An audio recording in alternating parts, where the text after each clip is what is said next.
কারণ হিসাব করে দেখলো তার সম্পদের মোটা একটা অংশ মুসা নিয়ে যাইতেছে। কারণ যাকাত দিতে অস্বীকার করলো, সারা সাল্লামকে কারণ যাকাত দিল না। কারণ ডাকছে বললো, আমি তো তোমার ধর্মই মানি না, আমি আবার কেন যাকাত দিব? সম্পদের বড়াই করে অহংকার করে কারণ যাকাত দিল না। আল্লাহ পাকের গজব কারণের উপরে চলে আসলো। কেমন গজব? কারণ জমিনের মধ্যে দাবা শুরু হয়ে গেল, হাঁটু পর্যন্ত যখন গেড়ে গেছে। কারণ এবার ভয়ে মুসা আলাইহিস সালামকে ডাকতেছে, ভাই আমাকে উঠাও, আমাকে বাঁচাও, যাকাত দিব, আলোচনা করতেছি। আল্লাহর গজব যখন একবার চলে আসে তখন কিন্তু আর কোনো কাজ হয় না। কারণ বারবার ডাকতেছে আর জমিনের মধ্যে ডাকতেছে, বারবার ডাকতেছে আর ডাকতেছে।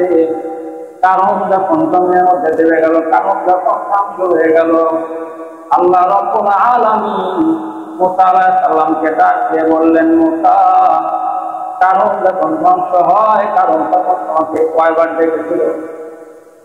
মুসা আলাইহিস সালাম বলে, আল্লাহ আমি তো জানি না, এটা আমি ভুল নাই।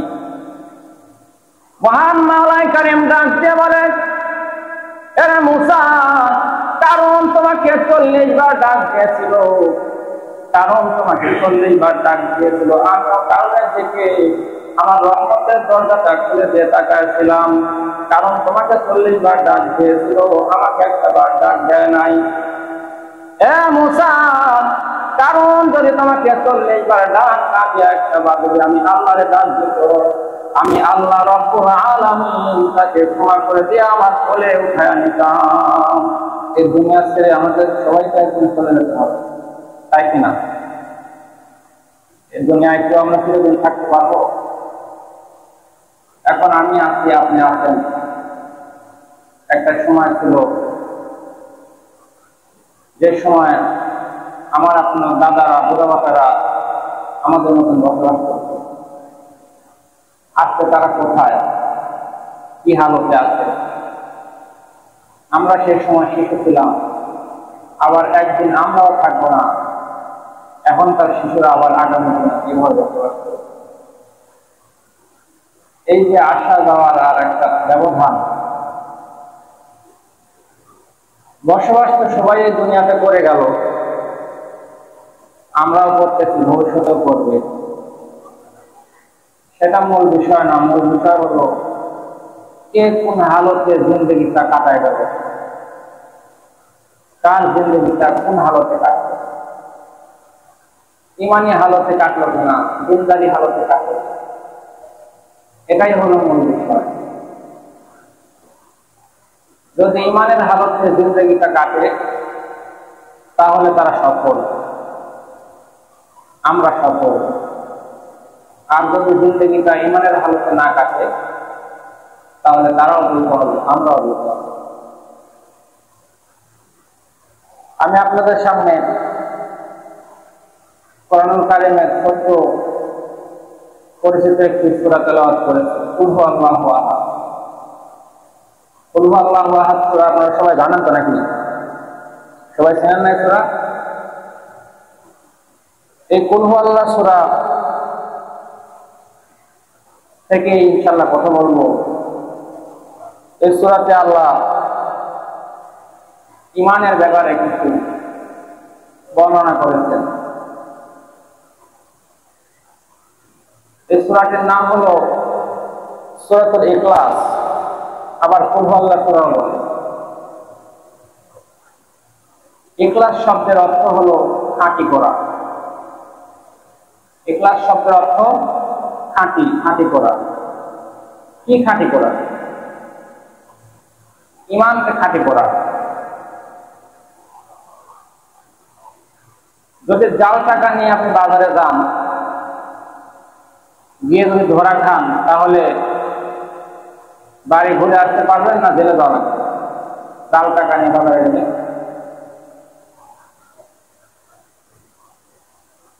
তেমনিভাবে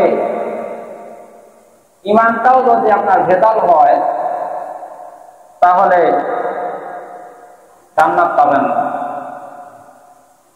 যদি ঈমান খাঁটি হয় আমল যদি একটু দুর্বল হয়, শাস্তি টাস্তি ভোগ করে আবার জান্নাত পাওয়ার সম্ভাবনা, টাকাটা যদি পুরাতন হয়, ময়লা হয়, ছিঁড়া হয়, দোকানদার ইচ্ছা হলে নেবে, না হলে ঘুরে দিবে, জেলে তো আর দিবে না। ইমান যদি আপনার ঠিক থাকে, আমলের যদি আপনার ঘাটতি থাকে, তাহলে পাপের কারণে জাহান্নামে গেলেও, শাস্তি ভোগ করলেও আপনার ইমান আপনাকে একদিন একদিন জান্নাতে নেবে। সুবহানাল্লাহ। আল্লাহ পাক এই সূরাতে ইমান খাঁটি করার শিক্ষা দিয়েছেন আমাদের। এই সূরার মাধ্যমে আমরা যেন আমাদের ইমানটাকে খাঁটি করি। ইমান কি? ইমান শব্দের অর্থ কি? বিশ্বাস। আল্লাহ পাক একজন আছেন, আমাদের সৃষ্টিকর্তা পালনকর্তা একজন আছেন, সেই বিশ্বাস আমাদের আছে না? এই বিশ্বাসের নাম হলো ঈমান। আল্লাহ পাক আমাদের সবকিছু দেখেন, সবকিছুই শোনেন।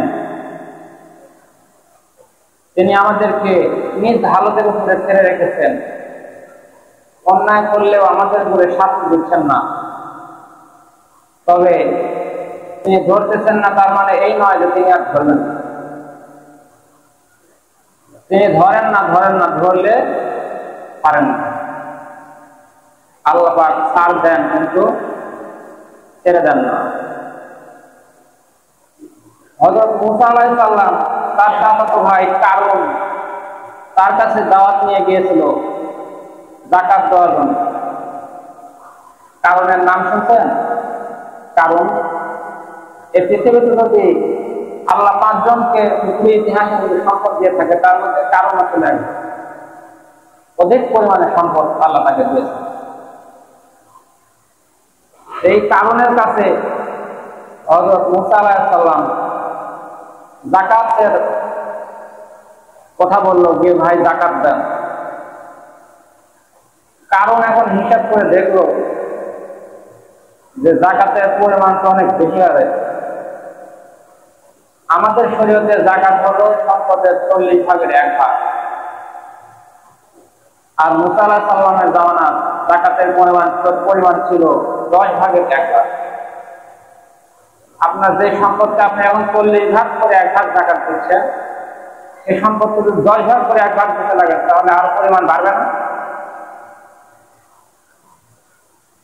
কারণ হিসাব করে দেখলো তার সম্পদের মোটা একটা অংশ মুসা নিয়ে যাইতেছে। কারণ যাকাত দিতে অস্বীকার করলো, সালামকে কারণ যাকাত দিল না। কারণ ডাকছে বললো, আমি তো তোমার ধর্মই মানি না, আমি আবার কেন যাকাত দিব? সম্পদের বড়াই করে, অহংকার করে কারণ যাকাত দিল না। আল্লাহ পাকের গজব কারণের উপরে চলে আসলো। কেমন গজব? কারণ জমিনের মধ্যে দাবা শুরু হয়ে গেল, হাঁটু পর্যন্ত যখন গেড়ে গেছে। কারণ এবার ভয়ে মুসা আলাইহিস সালামকে ডাকতেছে, ভাই আমাকে উঠাও, আমাকে বাঁচাও, যাকাত দিব, আলোচনা করতেছি। আল্লাহর গজব যখন একবার চলে আসে, তখন কিন্তু আর কোনো কাজ হয় না। কারণ বারবার ডাকতেছে, আর জমিনের মধ্যে ডাকতেছে, বারবার ডাকতেছে আর ডাকতেছে। কারণ যখন জমিনের মধ্যে দেবে গেল, কারণ যখন ধ্বংস হয়ে গেল, আল্লাহ রাব্বুল আলামিন মুসা আলাইহিস সালামকে ডাক দিয়ে বললেন, মুসা, কারণ যখন ধ্বংস হয়, কারণ তখন তোমাকে কয়বার ডেকেছিল? মুসা আলাইহিস সালাম বলে, আল্লাহ আমি তো জানি না, সেটা আমি ভুল নাই। মহান মাওলাই কারীম ডাক দিয়ে বলে, এরে মুসা, কারণ তোমাকে 40 বার ডাক দিয়েছিল, কারণ তোমাকে 40 বার ডাক দিয়েছিল। আমিও কারণের দিকে আমার রহমতের দরজাটা খুলে দিয়ে তাকাইছিলাম।